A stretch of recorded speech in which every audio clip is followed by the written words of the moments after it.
साथ उसने एक एक करके मेरे सारे कपड़े उतार दिए। मेरी आंखों में आंसू आ गए थे।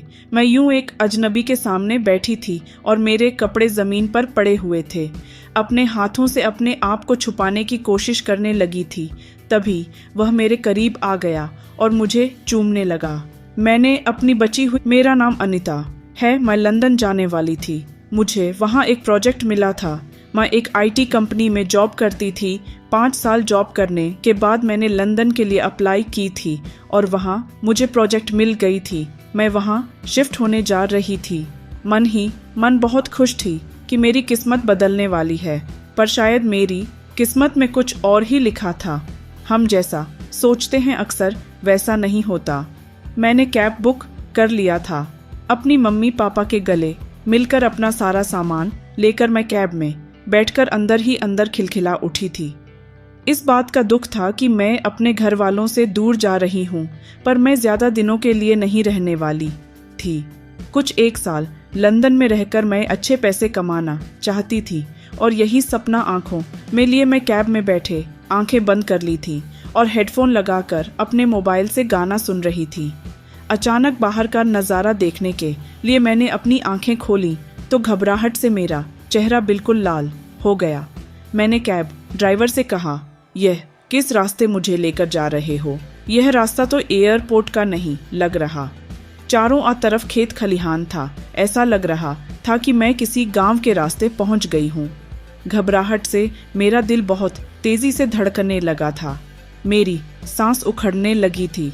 कैब ड्राइवर ने बड़े प्यार से कहा, मैडम, एयरपोर्ट के रास्ते में एक बड़ा एक्सीडेंट हुआ है। वहाँ बहुत जाम लगा है, इसलिए हम घूमकर एयरपोर्ट जा रहे हैं। पर मुझे उसकी बातों का विश्वास नहीं हुआ। मैं कोई अनपढ़ गंवार लड़की नहीं बल्कि पढ़ी लिखी लड़की हूँ, ऊपर से एक IT टेक्नीशियन हूँ। मैं तुरंत अपनी लाइव लोकेशन अपने दोस्त को शेयर कर दी और उसे मैसेज कर दिया कि मैं खतरे में हूँ, मुझ तक पहुँच कर मुझे बचा लो।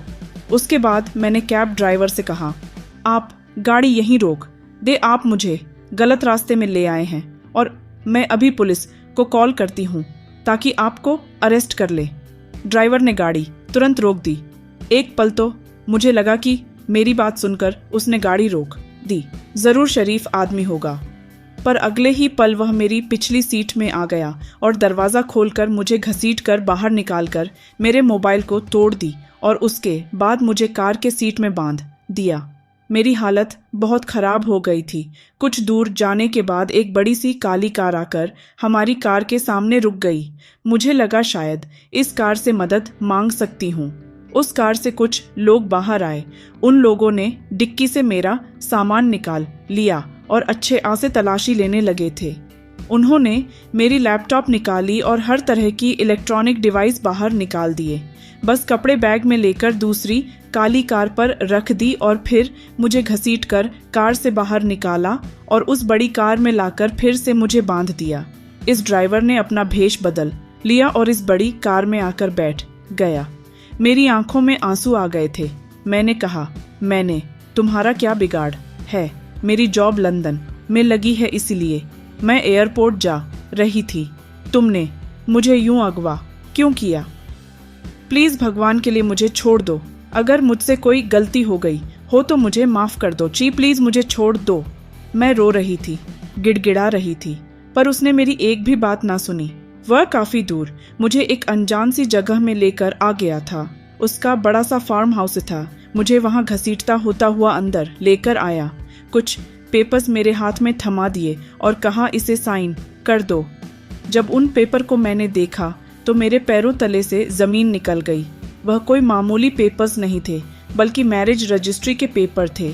आंखों में आंसू लिए मैं उस आदमी को देखने लगी थी। आदमी बहुत ही हैंडसम था, दिखने में काफ़ी मस्त और बहुत ही मस्त बॉडी थी। उसने हाथ में महंगी घड़ी पहनी हुई थी। हो सकता है कोई रईस इंसान हो। मैंने कहा, मैं यह पेपर्स में साइन नहीं करूँगी, पर वह मुझे धमकाने लगा और ज़बरदस्ती पेपर में मेरे दस्तखत ले लिए और कह दिया, आज से तुम मेरी पत्नी हो। उसके बाद अपनी कार में बैठाकर मुझे वापस शहर लेकर आ गया था। एक बहुत बड़ी बिल्डिंग के अंदर मुझे लेकर आ गया था। उस बिल्डिंग के अंदर ढेर सारे पहरेदार थे और सबके हाथ में बंदूक थी।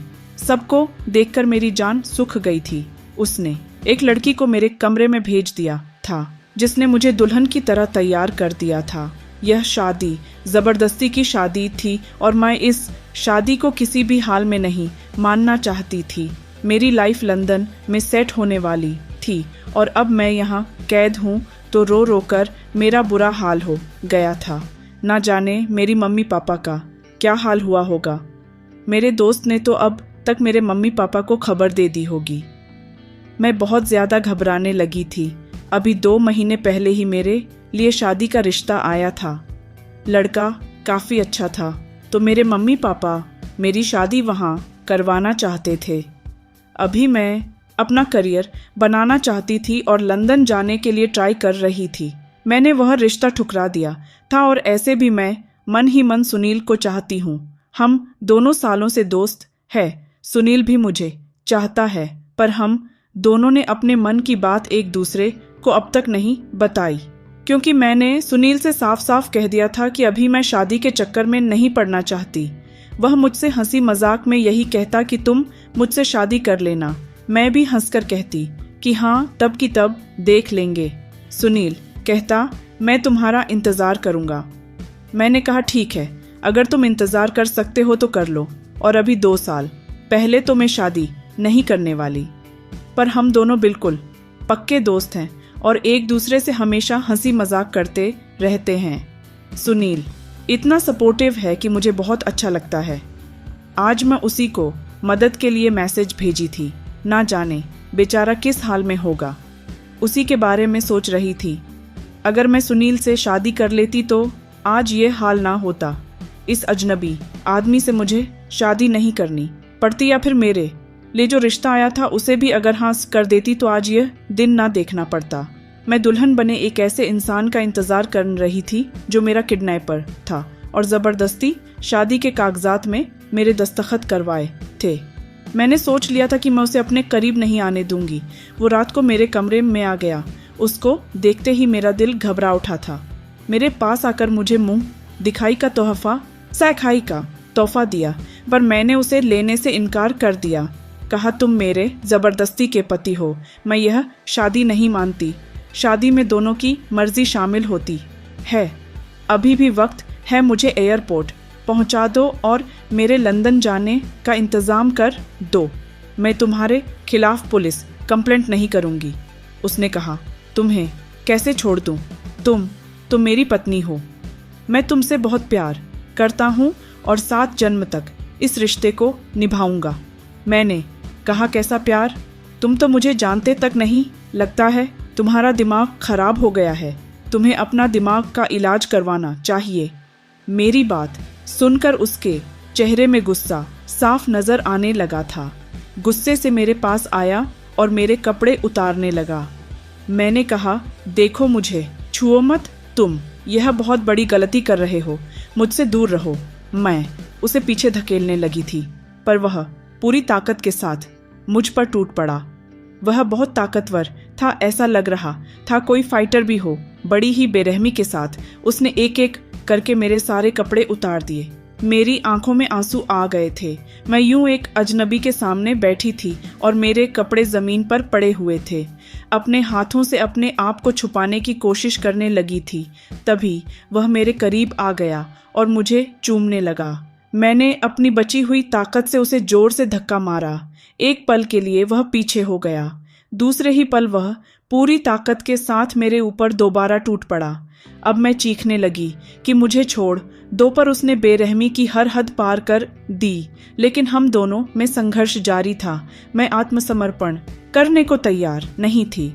तभी उसने मुझे छोड़ दिया और जाकर अपनी अलमारी खोला और वहां से कुछ रस्सी लेकर आ गया। उसने रस्सी से मेरे हाथ पैर बांध दिए। कहा अब तुम हिल भी नहीं सकती। मैं सोचने लगी कैसा जालिम इंसान है। मुझे बहुत ज्यादा गुस्सा आ रहा था और मैं उससे बातें सुना रही थी। तभी वह कमरे का मिनी फ्रिज खोलकर ठंडी ठंडी बर्फ लेकर आ गया और मेरे पेट पर रख दिया। ठंडी बर्फ से अब मेरे अंदर सनसनी पैदा हो गई थी। मैं छटपटाने लगी। मैं चिल्लाने लगी कि इसे हटाओ, मेरी हालत खराब हो रही थी। डर से ठंड से मैं कांपने लगी थी। मेरी आंखों में आंसू आ गए थे और अब मैं बिल्कुल शांत हो गई थी। उसने वह बर्फ मेरे शरीर से हटा दिया और फिर मेरे करीब आ गया और मुझे चूमने लगा था, पर मैं कोई रिएक्शन नहीं दे रही थी, बिल्कुल पत्थर की बन गई थी। वह मुझे चूम रहा था और मैं लाश बनी पड़ी थी। उसने मेरी आंखों में देखा। मैंने आंखों से बताने की कोशिश की, ऐसा मत करो। तभी उसने मुझे छोड़ दिया, मेरे हाथ पांव खोल लिए और मुझे कपड़े दे दिए। फिर मेरे पास आ गया और कहा, मैं तुमसे प्यार करता हूँ, तुम्हारे साथ कोई गलत काम नहीं कर सकता। तुम्हारी मर्जी के खिलाफ मैं यह नहीं करूँगा, लेकिन बहुत जल्द तुम इसमें हाँ कर दोगी। यह कहकर वह कमरे से बाहर चला गया था। मैंने जल्दी से अपने कपड़े पहन लिए। मैं भगवान को याद करने लगी कि मेरी इज्जत बच गई। इस इंसान को मैं पति के रूप में कभी स्वीकार नहीं करूँगी, लेकिन वो आदमी मेरी इज्जत ले सकता है। मुझे हर हाल में अपने आप को बचाना होगा। अगली सुबह जब मैं उठी तो वह आदमी कहीं नहीं था। उसका नाम विनोद था। मुझे लगा यही मौका है, शायद मैं यहाँ से बचकर निकल सकूं, पर बिल्डिंग से निकलना तो दूर, मैं इस फ्लोर से ही निकल नहीं पाई। बाहर बंदूक लिए सिक्योरिटी गार्ड खड़े थे। मुझे देखते ही कहा कि आप इस फ्लोर से बाहर नहीं निकल सकती। आप चाहो तो फ्लोर के अंदर रह सकती हैं, लेकिन बाहर निकलने की इजाज़त आपको नहीं है। उन लोगों ने मुझे अंदर धकेल दिया। मैं पूरे फ्लोर में अकेली थी। मुझे लगा शायद मैं बालकनी से बचकर निकल सकती हूँ, पर मैं बालकनी में पहुंची तो 8वां फ्लोर था। वहां से कूद पाना नामुमकिन था। मैं छटपटाने लगी थी। घर पर किसी तरीके का कोई डिवाइस नहीं था। मैं किसी के पास मदद के लिए सिग्नल नहीं भेज सकती थी। रो रो कर मेरा बुरा हाल था।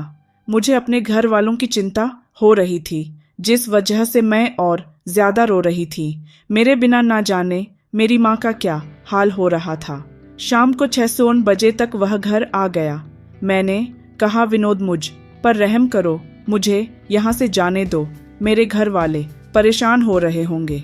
उसने कहा, मैं तुम्हें यहाँ कैद करके नहीं रखना चाहता।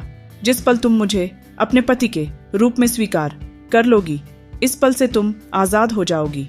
तुम्हें मैं तुम्हारे घर पर भी लेकर जाऊंगा। मैंने कहा, देखो मैं लंदन जाने वाली थी, तुमने मेरा फ़ोन भी तोड़ दिया।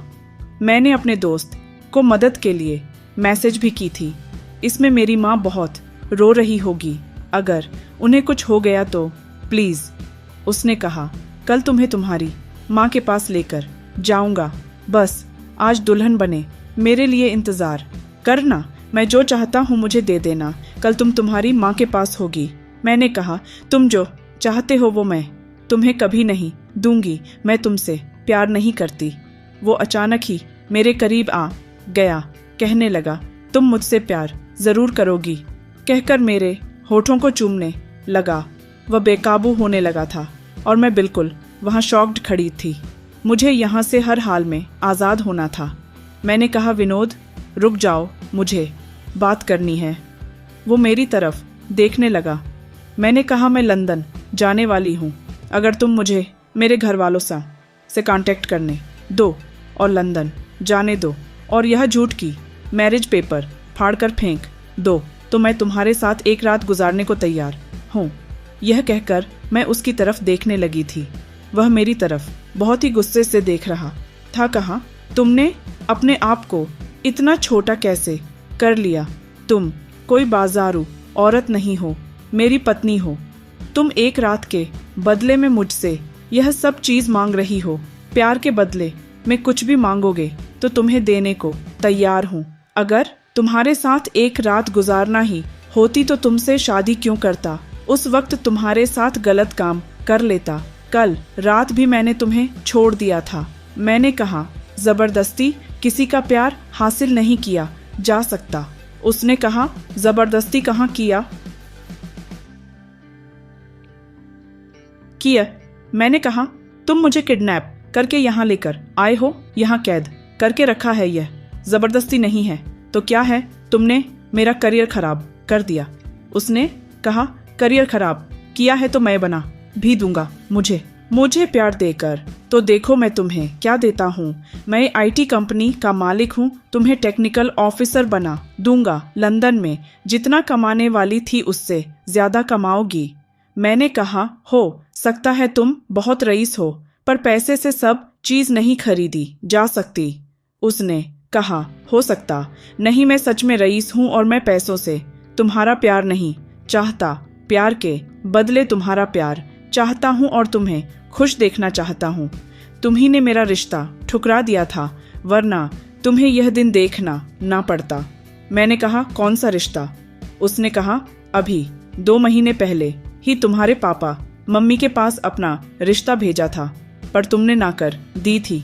फिर भी मैंने कुछ नहीं कहा था, सोचा था तुम्हारा प्यार पालूंगा, लेकिन फिर पता चला तुम इस देश को छोड़कर जा रही हो। बहुत मजबूरी के साथ ही मैंने तुम्हें किडनैप किया। मैं वैसा इंसान नहीं हूँ, बस दीवाना हूँ तुम्हारे प्यार का, अभी से नहीं बचपन से। मैंने कहा, क्या कह रहे हो? मुझे कुछ समझ में नहीं आ रहा, तुम तो मुझे बचपन से जानते तक नहीं हो। उसने कहा, मैं तुम्हें बचपन से जानता हूँ, हम क्लास 8-9 में साथ पढ़े थे। मुझे हल्का हल्का सा याद आने लगा था कि विनोद नाम का एक लड़का जो शायद 2 साल हमारे स्कूल में पढ़ा था, मेरी ही क्लास में था। उस समय हम दोस्त थे, पर मैंने उस समय उसे कभी भी अपने दिल की बात नहीं कही थी। हमारे बीच में कुछ ऐसा वैसा हुआ भी नहीं था। बस एक बार हम साथ खेलने के लिए दूसरे स्कूल गए थे। टेनिस की टीम में लड़के और लड़कियों की टीम गए थे। उस समय मैं उसी के साथ बैठी थी और काफ़ी हंसी मजाक भी हुआ था। मुझे पता नहीं था कि वह मुझे पसंद करता है। यह तो बचपन की बात थी, अब तो सालों बीतो गए हैं। मैं गहरे ख्यालों में डूब गई थी। मेरी तो कुछ भी समझ में नहीं आ रहा था। बड़ी हैरानी के साथ मैं उसे देखने लगी थी। तो उसने कहा, बचपन से ही मैं तुम्हें चाहता था, लेकिन फिर मैं अलग हो गया था। फिर तुम्हें तब देखा था जब हमारी ही बिल्डिंग में तुम जॉब करने के लिए आई थी। तुम्हें देखते ही मैं पहचान गया था। फिर बैकग्राउंड चेक करवाया था। जब मुझे पता चला कि तुम वही लड़की हो तो मैं तुम्हारे बारे में सोचने लगा था। धीरे धीरे मेरा हाल ऐसा हो गया कि मैंने सोच लिया था कि तुमसे ही शादी करूँगा। तुम जहाँ जहाँ जाती थी मैं तुम्हारे पीछे पीछे जाता था, पर शायद तुमने कभी मुझे नोटिस नहीं किया। तुम तो हमेशा किसी और लड़के के साथ रहती थी, शायद सुनील नाम है उसका, लेकिन मैं तुम्हें हर हाल में हासिल करना चाहता था, क्योंकि तुम्हें मैं दीवानगी की हद तक प्यार करने लगा था। मैंने कहा, यह पागलपन है। प्यार पागलपन नहीं होता। मैंने विनोद का हाथ पकड़ लिया और कहा, प्लीज मुझे छोड़ दो। उसने कहा, ठीक है, अपना सामान ले लो। उसने मुझे एक नई मोबाइल और लैपटॉप दे दी और मेरा बैग लेकर कहा, चलो तुम्हें घर छोड़ देता हूँ, पर तुम्हारे साथ बीते ये लम्बे मैं कभी नहीं भुला पाऊंगा, कहकर मुझे अपने साथ ले जाने लगा था। उसने मेरी मम्मी पापा के पास ड्रॉप कर दिया। मेरे मम्मी पापा मुझे देखकर गले लगा लिया और कहा, बेटा तू किसी मुसीबत में थी, हमारा तो बहुत बुरा हाल हो गया था, हमने तो पुलिस में भी कंप्लेंट कर दी है। अब वो लोग विनोद को देखने लगे थे। मेरे पापा ने कहा, तुम वही लड़के हो ना जिसने मेरी बेटी के लिए रिश्ता भेजा था। मैंने अपनी मम्मी पापा से सारी बातें बता दी। विनोद वहां से चला गया था। मैं उस शादी के बारे में सोच रही थी। उन पेपर्स में मैंने साइन किए थे। मेरा हाल ऐसा था कि मैं अपनी नौकरी छोड़ दी थी। सुनील मेरे पास आया था, पर मैंने उसे अपने से दूर कर दिया था। मेरे पापा मम्मी कहने लगे, क्या हो गया है बेटा तुझे? पर मेरे अंदर जैसे जीने की उम्मीद खत्म हो गई थी। अपने ही कमरे में बंद रहने लगी थी। एक दिन मेरे पापा मम्मी ने परेशान होकर विनोद को बुलाया। विनोद ने मेरा हाल देखा तो मुझसे माफ़ी मांगने लगा। कहा, तुम्हारा जो हाल है मेरी वजह से हुआ है, पर मैं तुम्हें ऐसे नहीं जीने दूंगा। तुम मेरी कंपनी में जॉब कर लो। मैंने उसकी कंपनी में जॉब ले लिया था। करीब 1 साल तक मैंने उसकी कंपनी में काम किया और उसके बाद धीरे धीरे विनोद के करीब आने लगी थी। एक दिन मैंने उससे कहा कि विनोद, मैं तुम्हारे साथ जिंदगी बिताना चाहती हूँ। उसने भले ही गलती की थी और मुझे किडनैप किया था, पर अपनी गलती सुधार ली थी। उसने मेरी इज्जत पर दाग नहीं लगने दिया था और मेरे साथ पिछले 1 साल से बहुत प्रोफेशनल वॉइस आया था। अपनी अच्छाई से उसने मेरा दिल जीत लिया था। मेरे पापा ने खुशी खुशी मेरी शादी विनोद से करवा दी। उसके बाद उसने सारी जिंदगी मेरा बहुत अच्छे से ख्याल रखा। नमस्कार दोस्तों, आशा करता हूँ यह कहानी आपको बहुत पसंद आई होगी। यह चैनल किसी भी अवैध गतिविधियों को बढ़ावा या प्रोत्साहित नहीं करता है। इस चैनल द्वारा प्रदान की गई सभी सामग्री केवल शैक्षिक उद्देश्य के लिए है। अगर हमारे चैनल पर नया तो कृपया चैनल को सब्सक्राइब करें। अगर वीडियो पसंद आया हो तो लाइक करें। धन्यवाद। नेक्स्ट वीडियो में फिर मिलते हैं।